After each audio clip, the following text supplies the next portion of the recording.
En aquel tiempo dijo Jesús a los fariseos: yo me voy y me buscaréis y moriréis por vuestro pecado. Donde yo voy no podéis venir vosotros.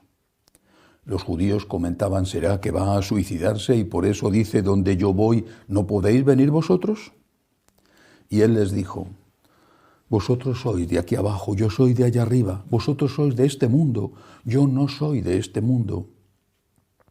Con razón os he dicho que moriréis en vuestros pecados, pues si no creéis que yo soy, moriréis en vuestros pecados. Ellos le decían: ¿quién eres tú? Jesús les contestó: lo que os estoy diciendo desde el principio.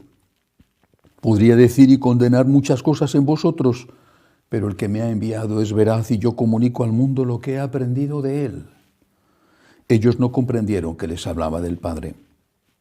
Y entonces dijo Jesús: cuando levantéis en alto al Hijo del Hombre, sabréis que yo soy, y que no hago nada por mi cuenta, sino que hablo como el Padre me ha enseñado. El que me envió está conmigo, no me ha dejado solo, porque yo hago siempre lo que le agrada. Cuando les exponía esto, muchos creyeron en él. Palabra del Señor. Gloria a ti, Señor Jesús. Este diálogo de Jesús con los fariseos, con sus eternos enemigos, tiene lugar cuando ya faltan pocos días para la crucifixión. Y cada vez el Señor habla de forma más clara, incluso diría más retadora. Pero en esta ocasión creo que merece la pena fijarse en dos frases que utiliza Jesús en esta casi continua confrontación con sus enemigos. Por un lado les dice: si no creéis que yo soy, está diciendo de sí mismo que es Dios, porque estas dos palabras, yo soy, son las palabras que utiliza, que salen de la zarza ardiente delante de Moisés en el monte Sinaí. Es decir, Moisés reconoce aquella teofanía, aquella manifestación de Dios, y cuando le pregunta ¿quién es? Dime tu nombre, le contesta esto: yo soy.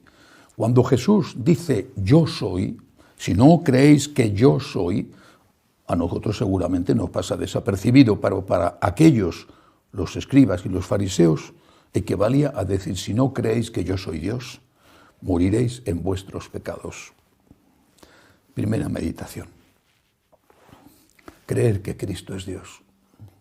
Y si no creemos que Cristo es Dios, moriremos en nuestros pecados. ¿Por qué? Porque si no creemos que Cristo es Dios, no aceptaremos su mensaje, su doctrina, su mensaje dogmático, por ejemplo, la existencia de la vida eterna, y también su mensaje moral, lo que no se puede hacer, lo que es pecado. Y si no creemos que Cristo es Dios y que sus enseñanzas están por encima de las enseñanzas de cualquier filósofo, teólogo, obispo, sacerdote o quien sea, que Cristo es nuestro maestro y no ese cura o ese obispo o ese pensador o ese político, si no creemos que Cristo es Dios y que por encima de Cristo no hay nadie, moriremos por nuestros pecados. ¿Por qué?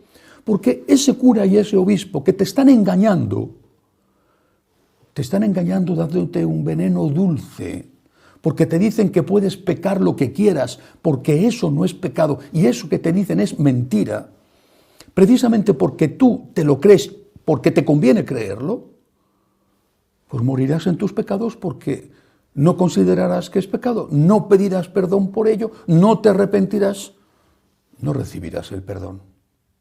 En cambio, si crees que Cristo es Dios, aunque viniera un ángel del cielo, aunque viniera alguien para decirte Cristo está equivocado, sea quien sea ese alguien, tú dirías: Cristo es Dios, Cristo no está equivocado, lo que Cristo me enseña es más importante y es más verdadero que lo que me enseñan todos los sabios de este mundo.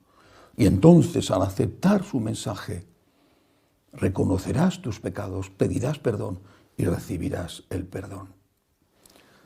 Más adelante, en este mismo pasaje de San Juan, el Señor dice: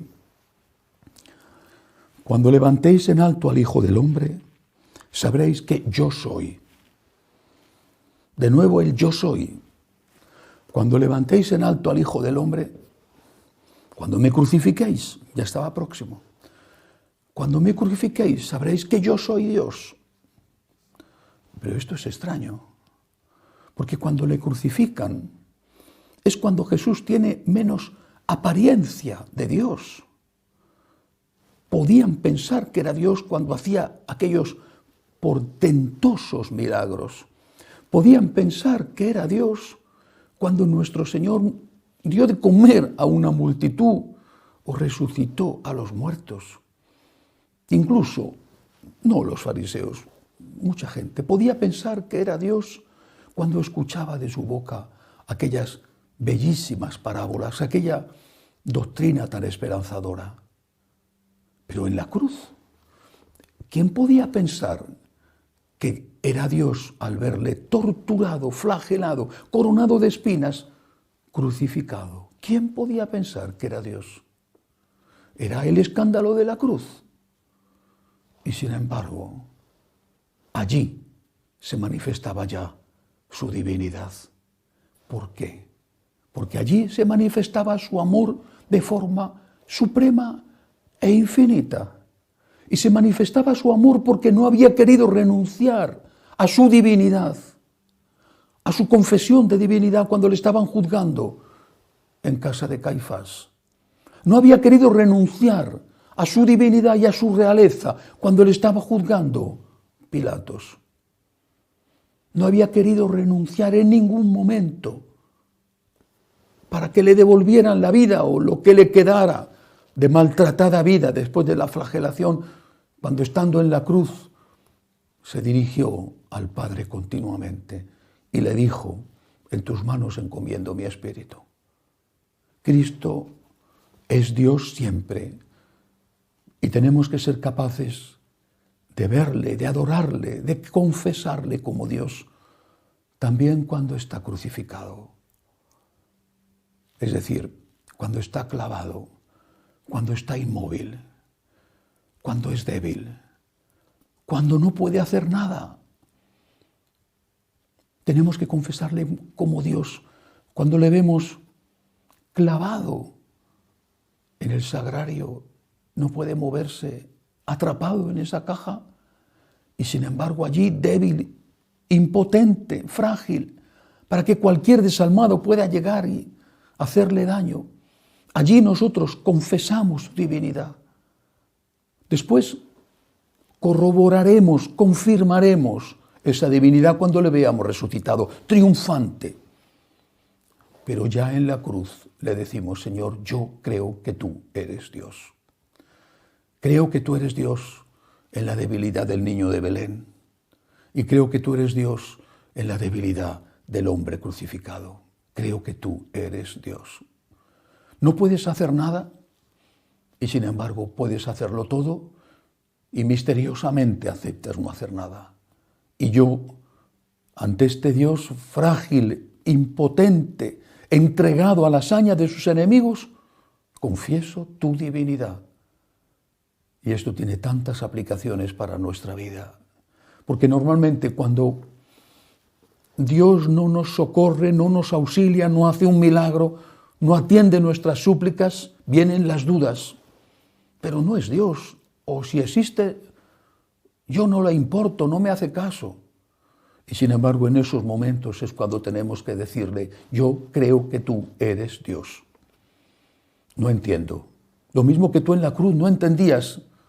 Lo mismo que de tu boca salió el: Dios mío, ¿por qué me has abandonado? Yo también, Señor, no entiendo, pero digo como tú dijiste: en tus manos encomiendo mi espíritu. Yo, Señor, creo que tú, aunque no entienda, yo creo que tú eres Dios y que nada, absolutamente nada, escapa de tu mano. Que así sea.